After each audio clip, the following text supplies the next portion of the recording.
अब इसके आगे सांख्य दर्शन में किसने किसको आगे ज्ञान दिया? तो सांख्य दर्शन जैसा आपने पढ़ा था महर्षि कपिल मुनि, इसके प्रणेता महर्षि कपिल मुनि के द्वारा दिया गया है।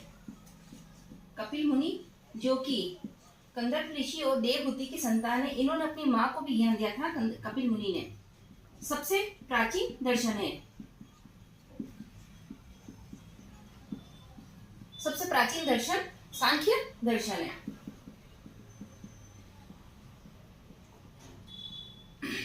अब इसके आगे किसने किसको ज्ञान दिया, हम तक ये ज्ञान की परंपरा कैसे पहुंची? तो महर्षि कपिल ने यह ज्ञान आसुरी को दिया।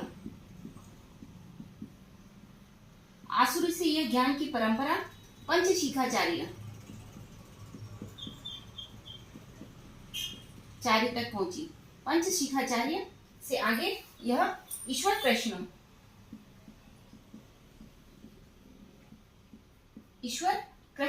जी तक पहुंची। ईश्वर कृष्ण से जाके वो हम तक पहुंची। तो ईश्वर कृष्ण की जो सांख्य कारिका, जो सांख्य दर्शन है, इनका सांख्य दर्शन,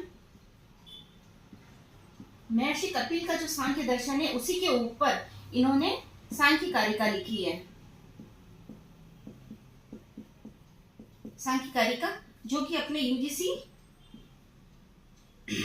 नेट में मुख्य टॉपिक है। इन्हीं की सांख्य कारिका को हमको पढ़ना है, जिसके अंदर 72 कारिकाएं का वर्णन है। इन्हीं 72 कारिकाओं के अंदर उन संपूर्ण 25 तत्वों का वर्णन है। प्रकृति पुरुष से लेकर प्रकृति के 30 व्यक्त तत्व, 23 व्यक्त तत्व, जो टोटल मिलाकर 25 हो जाते हैं। तो उन्हीं 25 तत्वों का वर्णन इसी सांख्य कारिका के अंतर्गत आता है, और वही हमें अपने यूजीसी नेट के अंतर्गत